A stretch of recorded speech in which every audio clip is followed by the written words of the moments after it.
Welcome to 11Alive Midday. We begin today with a live look outside over Savannah, Georgia. It's kind of hard to see there because all of that rain is clouding the camera lens, but the water is a little bit choppy out there and those winds still relatively high.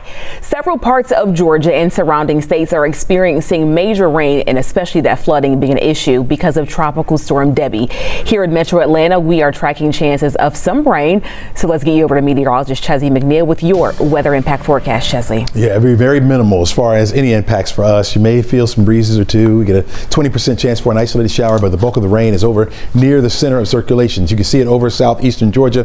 Continuing, I think some heavy rain coming back into the forecast area. Was light all morning with the heaviest rain up into South Carolina, now starting to shift a little bit further closer to North Carolina as well.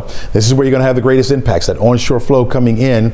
We're on the backside of this for parts of southeastern Georgia, which is good news there. So the rain should be a little bit lighter. Notice that center of circulation continue to slide a little bit further over toward the east. Eventually will make its way offshore and then make a left turn up to the north, moving over into South Carolina. That should take place over the next couple of days, as a matter of fact, because this is moving so slowly. It's taking its time getting out of the way.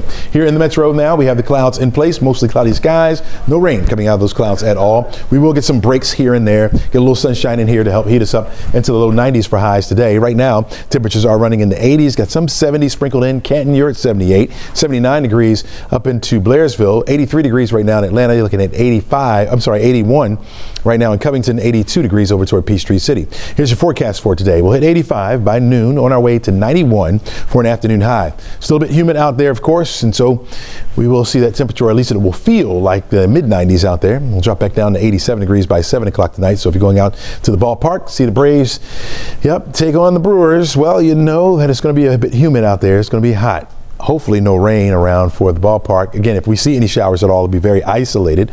Winds will be more of a issue for us. Nothing that's going to slow you down, but of course we will have those breezes around as we head through the rest of the afternoon. We'll talk more about that in the full forecast straight ahead. Aisha, over to you. One request that I have for our citizens in the affected areas, I hope you would be patient with us.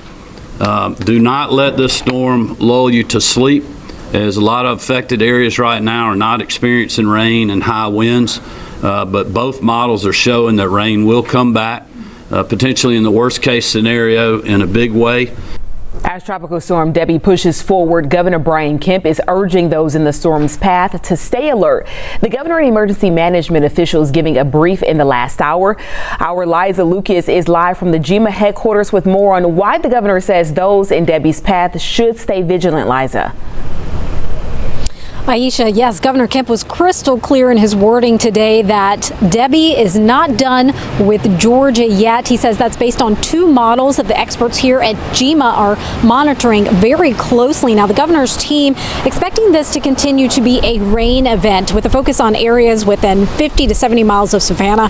Both models, the governor says, shows more rain to come. Best case, he says, that could be another 4 inches, but forecasters say another model they're watching shows Debbie potentially stalling, then circling back on Thursday to the Savannah area to drop another 8 to 9 inches. Now, right now, roughly 47,000 people do not have power, so Governor Kemp urges those in impacted areas to stay off the road, let crews work while there is a break in the rain. But again, the message today, do not let this storm lull you to sleep.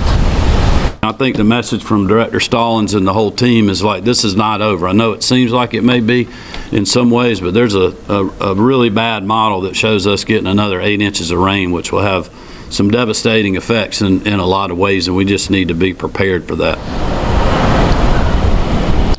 Right now, the ports in Savannah, Brunswick, and Charleston are also closed, the governor confirmed, so that's something they're staying in touch with the Coast Guard about. Last night, the governor also pre-approved positioning of around 300 Georgia National Guards members that can be scaled up and changed as needed, but those positions are in place, ready to respond. And again, the governor also tells us today that Georgia will stay under a state of emergency as long as we need. Here at GEMA headquarters, live for you, Liza Lucas, 11Alive News. Liza, thank you. All right, let's check out this video shot about an hour south of Valdosta, Georgia. Residents in Live Oak, Florida, facing major flooding Monday. Many neighbors, they worked quickly to help each other and moments to spare. Started to rise, and in like 2 hours it was from the tire to the windows. So it happened pretty swiftly. The water got so high it blew the transformer right in front of our house, so that was a little scary. Some neighbors used canoes knocking door to door to see who needed help. First responders also stepped in to assist as those rising floodwaters trapped elderly residents in their homes. And to stay up to date on the weather impacting your area, scan the QR code you see right here on your screen to get the 11Alive free mobile app. Once you download it, you can go ahead and sign up for those weather alerts that impact your location. Vice President Kamala Harris has officially named Minnesota Governor Tim Walz as her running mate for president. Ariana Manish joining us live from Midtown Atlanta with more on this pick. Ariana. Aisha, I just received a statement from the campaign confirming that Vice President Kamala Harris has named Minnesota Governor Tim Walz as her running mate.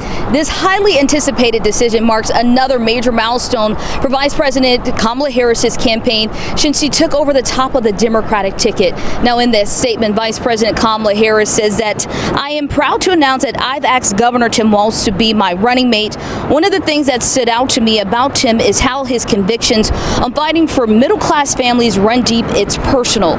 She goes on to say that we're going to build a great partnership. We start out as underdogs, but I believe together we can win this election. Now, according to the campaign, the two-term governor has cut taxes for working families, lowered the cost of insulin, and protected women's right to choose. Walz also previously served 12 years in Congress. Now, the governor has been a strong public advocate for Harris. Walz responded to this election on X, saying that it is an honor of a lifetime to join Vice President in this campaign. I'm all in. Now, his selection as Vice President stands to help shore up support in the Midwestern blue wall states, including in Wisconsin and in Michigan.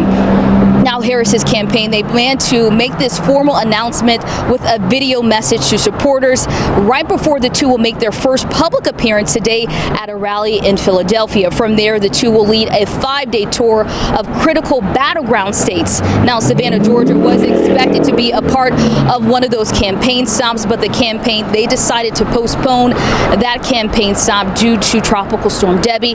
No word yet on when the campaign plans to reschedule that trip. Reporting live from Atlanta, I'm Ariana Maniz for 11Alive. Back to you. Ariana, thank you. The Supreme Court has rejected a lawsuit that aimed to lift the gag order in former President Donald Trump's New York hush money case and delay his sentencing. Missouri's Republican Attorney General Andrew Bailey filed the suit claiming the gag order violated the First Amendment rights of the voters in his state because they are unable to hear Trump speak. Meanwhile, New York Attorney General Letitia James argued that allowing Missouri to file the suit would permit a dangerous end run around Trump's court proceedings. The Supreme Court rejected the lawsuit without comment. Happening today, the family of Christian Collins will be holding a news conference with their new attorney, Ben Crump. Collins is the 27-year-old veteran found unresponsive back in March at the DeKalb County Jail. He died 2 days later. The sheriff's office says he had a medical emergency. Attorney Crump has issued a statement that says, in part, we are focused on uncovering more information about the suspicious circumstances in this case and holding accountable any personnel that contributed to or neglected to prevent Christian's death. That conference is going to be held at 3 this afternoon. Funerals for members of a Metro Atlanta gospel group who died in a plane crash last month are happening today. 3 members of the Nealons were killed when Kelly Nealon Clark, Jason Clark, and Amber Kistler, the 4th member of the group Autumn Nealon Streetman, was not on the plane. 4 other people died in the crash, including Amber Kistler's husband, the Kistler's assistant, along with the pilot and his wife. All the funerals will be held at Roopville Road Baptist Church in Roopville, which is just west of Noonan.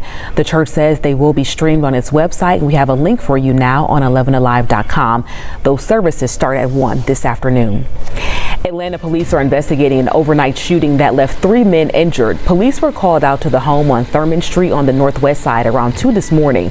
Police say when they got there, they found 1 man shot in the head. He was taken to the hospital in critical condition. 2 more men were shot in the leg. Investigators say the men were at the home when they suddenly heard gunfire. Police found multiple shell casings and a firearm on the scene. No word on any suspects. Atlanta police are also investigating a deadly shooting in downtown Atlanta. They say a man died overnight after being shot on the residential side of the W Hotel in downtown Atlanta. Police say the shooting happened after a fight on the 26th floor.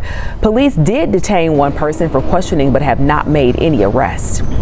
The Henry County community is welcoming the only finalist for school superintendent. Dr. John Pace sharing late last night that he believes schools can positively impact the entire community, not just the students. Every student is connected to a family. That family is important. Every family is connected to the community.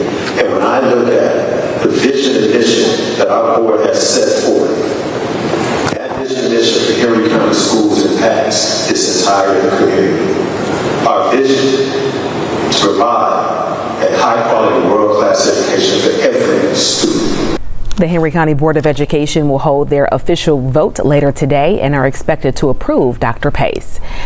New this school year, hundreds of students across the state are getting a cleaner ride to the classroom. Electric school buses are now on the road in several Georgia counties. 11Alive's Jerry Carnes explains why districts are now turning to chargers rather than the gas pump to keep their buses running. While others gas up at the end of their morning run, Deidre McMullen drives right past the pumps. Her ride is diesel-free and surprisingly quiet. It rides smooth like a Cadillac. It's just easy. She drives one of 25 electric school buses in Clayton County. It's an experience that has drawn a lot of questions from students used to traveling with the roar of a diesel engine. But they were like, how you put gas? You said, no, it's not gas. You plug it up. She was like, just like your phone, anything, TV, anything, you just plug it up. Students throughout Clayton County are getting an education about a trend that is impacting the entire country. Millions in federal grants and rebates are helping pay for electric buses in more than a dozen school districts in the state, including Clayton County, DeKalb, and the city of Atlanta. According to the World Resources Institute, there are now 285 electric school buses in Georgia, more than all but 5 other states. The goal is to reduce emissions while spending less on fuel and maintenance. As far as maintenance, the most routine thing that they'll be doing is changing antifreeze. And so other than that, there's no oil to be considered. And there's the education factor. So it's running. Deidre McMullen is learning that a school bus can run without the typical roar. And I'm like, I'm not sure if it's on. I'm trying to crank it. The engine noise has been replaced by the barrage of questions coming from students about the trend traveling along the streets of Georgia. Jerry Carnes, 11Alive News. The Environmental Protection Division will monitor the impact of electric buses with the possibility of issuing more grants in the future. Happening today, Boeing executives are set to face questions from the National Transportation Safety Board. The NTSB is holding 2 days of public testimony following a January incident where a door plug blew out mid-flight. The airline's Senior Vice President of Quality and Vice President of Supplier Quality are scheduled to appear. According to the agenda, the board is planning to ask about the lack of documentation that led to the plane being delivered to Alaska Airlines without critical bolts in place. The NTSB says it will use the information to gather and to complete this information in investigation and determine probable cause and make some recommendations.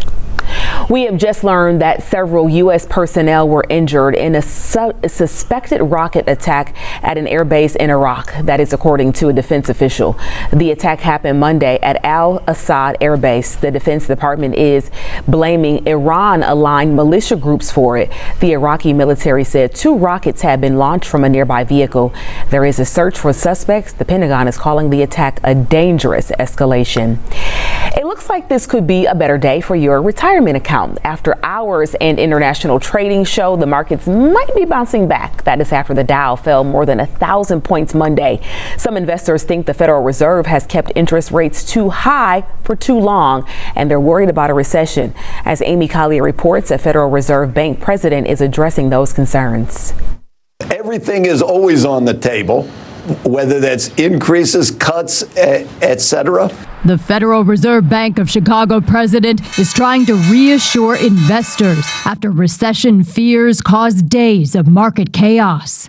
But don't expect an emergency meeting to cut rates. He says it's not the panel's job to pump up the stock market. The Fed's job is very straightforward. Maximize employment, stabilize prices, and maintain financial stability. If the conditions collectively start coming in that on the through line, there's deterioration on any of those parts, we're going to fix it. In fact, the whole point of keeping interest rates high is to cool the economy, to bring down inflation. And this is to be expected. This was entirely predictable. Bearing in mind we had 11 increases in interest rates in barely 2 years, a phenomenal amount of tightening. It crushed inflation exactly as it was supposed to. But then, of course, you've got the other side. Eventually, unemployment starts to rise. That's why Friday's report of a 0.2 percentage point unemployment increase matters. Right now, the GDP indicates a pretty good economy. The Fed is trying to time rate cuts just right to reduce inflation without causing a recession.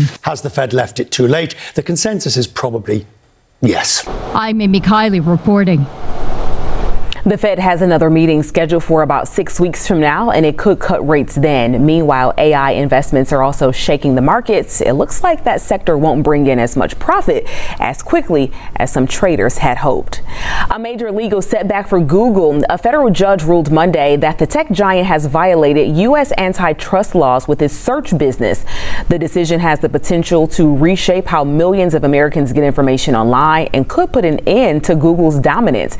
The company has spent tens of billions of dollars on exclusive contracts to secure a dominant position as the world's default search provider on smartphones and web browsers. The government said those contracts helped block rivals such as Microsoft's Bing and DuckDuckGo. Right now, it is unclear what penalties Google could face. Right now, Tropical Storm Debbie remains a tropical system and is expected to unleash potentially historic rainfall here in Georgia and South Carolina. A big concern with all that rain, catastrophic flooding. Ivan Rodriguez has more from Charleston.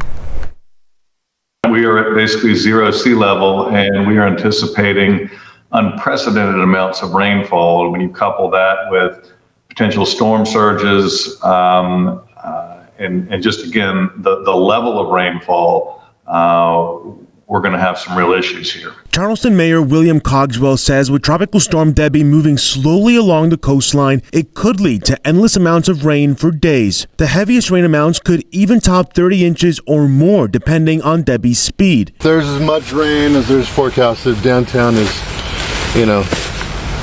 quite a charm when it comes to flooding, so it doesn't take much to really put it underwater. In order to prepare, people headed to sandbag locations across the city. The biggest thing is just making sure there's safety water, plenty of food, and right now trying to make sure the water doesn't go under my house. The city says 49,000 sandbags were distributed, resulting in people needing to bring their own bags. As Debbie arrives, the National Weather Service in Charleston warned of numerous flooded homes, structures, damage to roadways, and flooding along smaller creeks and streams.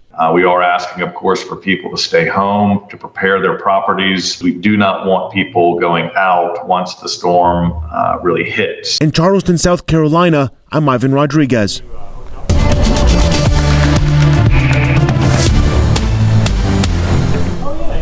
All right, we're looking at the storm here. You see the center of circulation there. It's starting to slide a little further over to the east, so eventually it will make its way back out to sea. Now, these are warm enough waters that it could intensify somewhat before it gets drifted back up here to the north and move into South Carolina, where it will continue to weaken as it pushes further off to the north. You see the heaviest bands right now moving into parts of South Carolina and North Carolina now, where we have the light rain over towards Savannah. Some heavy rain just to our north and west, or at least to the north and west of Savannah, rotating around. So over towards Statesboro, you're getting some of that heavy rain rolling through. Not as heavy as what was coming in, what you see like here, this onshore flow where you get those reds in there. A couple tornado warnings as well associated with it as it continues to spin further off to the north. So we'll watch that back here at home.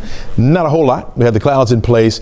Places like Rome, our westernmost counties, you're receiving full sunshine, at least for this afternoon. We got the clouds in place here. They will break up somewhat. We'll get some sunshine in, but look for a mix of sun and clouds for the rest of the afternoon. Temperature-wise in the 80s as we speak. Some 70s up here to the far north. You got Canton at 79, Blairsville 78 over toward Clayton at the current hour. 79 also over to Carrollton. 83 in Atlanta, 80 in Athens. You got 84 degrees down toward LaGrange, 85 in Rome. So a little warmer where we got that sun, right? Humidity's out there as well, so it's going to feel a lot warmer out there. There's a better look at the storm right now. Barely a tropical storm. In tropical storm force winds anywhere between 39 miles per hour and 74 miles per hour. We're right at 40 right now. So again, as it moves out to the sea, Well, expecting to strengthen just a little bit, but remain at least a tropical storm as it makes its way back for a second landfall near the Charleston area, and that won't be until later on tonight or tomorrow. You're looking at those northeast movement at about 6 miles per hour, so a very slow moving system, which is just dumping a lot of rain, leaving a lot of rain in its wake. Here's the latest track from the Hurricane Center. You see it moving off to the east, and then eventually it'll hook back to the north and then make its way further off to the north, again leaving a lot of heavy rain up and down the eastern seaboard. You can see where later on by tomorrow morning could get some stronger winds, maybe up to 50 miles per hour before it moves back onshore. Again, remaining a tropical storm at least through about North Carolina before it begins to dissipate somewhat. The impacts here in North Georgia, barely feeling any of it, except for the clouds. We'll see our breezes begin to pick up. Now, the sustained winds up to about 10 miles per hour this afternoon, but every now and again we'll get a breeze that'll come through and knock that wind or a gust up to about 20 miles per hour. So a little bit stronger than that over here toward the east. Athens down toward Edenton, we could see a 30 mile per hour gust at times. That's going to continue for tomorrow as well as the storm begins to bend back to the north. We'll see during the afternoon those breezes get back up again to about 20 to 30 miles per hour in some spots. Okay, so all day today, part of the day tomorrow, that will be the impacts for us. You're looking at a wind gust of 20, maybe 25 miles per hour. Not a heavy need or anything like that. If you have backyard patio furniture, you may want to put your umbrella down. At least you want the winds to get up under that and then blow it over. Forecast track model shows the clouds in place for this afternoon. Rain stays over toward the east of us. We'll see a mix of sun and clouds for the rest of the day and then see it clear out tonight. We'll get sunshine in here for tomorrow, mostly sunny skies for your Wednesday. And again, the sun will help to boost that temperature up a little bit. 91 degrees for the high today. Tomorrow we're looking at 94 for the afternoon high. With the humidity, it's going to feel closer to 100 out there. 91 degrees on Thursday and Friday with a 20% chance for the rain, and then we'll dry it out somewhat as we head into the weekend. Mostly sunny skies both Saturday and Sunday with temperatures right near 90 degrees both days. Aisha, back to you. All right, Chesley, thank you. To stay up to date on all the weather impacting your area, scan the QR code you see here on your screen to download the free 11Alive mobile app. Once you get it, sign up for those weather alerts that impact your location.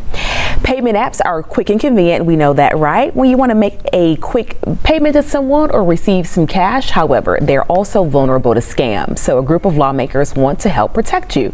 Jen Sullivan looks at ways you can keep yourself from falling victim and the changes these lawmakers want to make. PayPal, Venmo, Zelle, they're all highly popular apps to send and receive money digitally. But these apps, while convenient, are also an easy target for scams. And last year alone, consumers reported losing $210 million to scammers on payment apps. That's 62% more than 2 years ago. Here's an email one consumer recently was sent. It looks like a legitimate receipt from PayPal. And if you call the number at the top, you are connected to someone claiming to be a customer service agent. But this is a scam. They are going to walk you through a process that's going to mirror how you legitimately tied these accounts together. But they're going to be collecting all of that information, your financial information, your user name and password. Here's how you can tell. First, the email says your Visa debit card ending in XXXX. There's not actual numbers. Also, look at who's sending the message.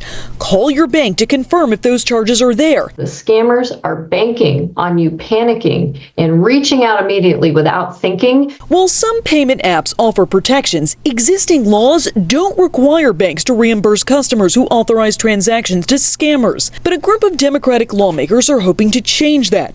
During a hearing last month, they asked leaders of some of the biggest banks about these scams and want to see them do more to protect consumers. If you're reimbursing, then you have a financial incentive to impose stronger measures. They've introduced a new bill that would protect consumers who are defrauded when they make payments to scam artists on platforms like Zelle and Venmo. For Consumer Watch, I'm Jen Sullivan. Well, COVID-19 cases are on the rise again in the U.S. According to the CDC, emergency department visits linked to the virus have been increasing for weeks, and the most recent data shows the level of COVID-19 and wastewater across the country is also high. Mandy Gaither has more on the newest variant that's spreading and when the updated COVID-19 vaccine is expected to be out. Right now, it's the most common COVID-19 variant in the U.S. KP3, a descendant of the Omicron variant, is spreading across the country. And if it's been a while since you've been vaccinated, you may be vulnerable. Immunity, we're learning, lasts around 4 to 6 months. So keep that number in the back of your mind.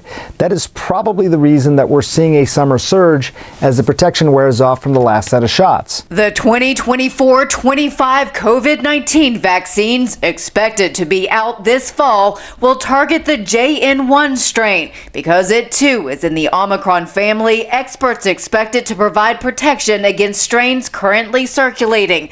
The CDC recommends everyone ages 6 months and older receive an updated vaccine to protect against getting severely sick from COVID-19, especially those who are most vulnerable, including those who are immunocompromised, have underlying health conditions, certain disabilities, and seniors. Also, there's been a lot of discussion recently about a combination shot, COVID and flu. Maybe you've heard about this. It would be COVID and flu in the same shot.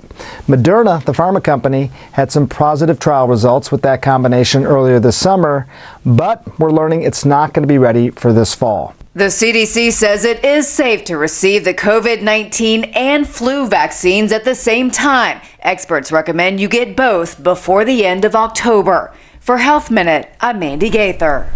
The CDC says less than 23% of U.S. adults report they've received an updated COVID-19 vaccine, and less than 15% of children are reported to be up to date with their COVID vaccination. The Town Center community announced the expansion of its Alliance membership program. It now includes a new 3-tiered structure that enhances member benefits. Those tiers are partner, supporter, and influencer. Each one is designed to actually provide access to member-only communications, special events, exclusive project updates, and market reports. Officials say the revised membership also helps businesses, property owners, and employees to just network and get involved in their community.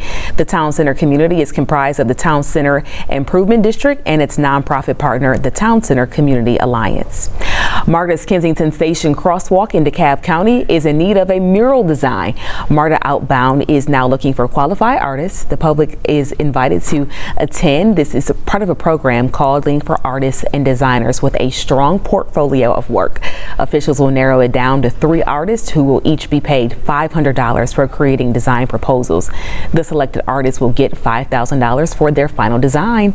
The art project is set to be a safe guide, helping children traveling to the station's soccer fields from the Kensington Station. Applications are due next Friday. Head to MARTA's Outbound's Instagram page for more info on how to apply. Well, we got the clouds in place so far this afternoon, looking at mostly cloudy skies. We'll get some breaks here and there, get a little sunshine in the forecast area. But notice that rain chill stays mainly off toward the east of us, out of our viewing area, but it will be there. It will be there. Very slow mover as it moves over toward the east, further over toward the east. Clouds clear out tonight. We'll get the sunshine back in here for you Wednesday. Mostly sunny skies will be the call. 20% chance for an isolated shower or less for Wednesday. 94 degrees will be the afternoon high temperature. Back to 91 by Thursday and Friday. We'll have a 20% chance for an isolated shower or 2, then drier as we head into the upcoming weekend. We'll have mostly sunny skies both Saturday and Sunday, near 90 for the high both days, and we'll continue that trend as we head into next week. Enjoy.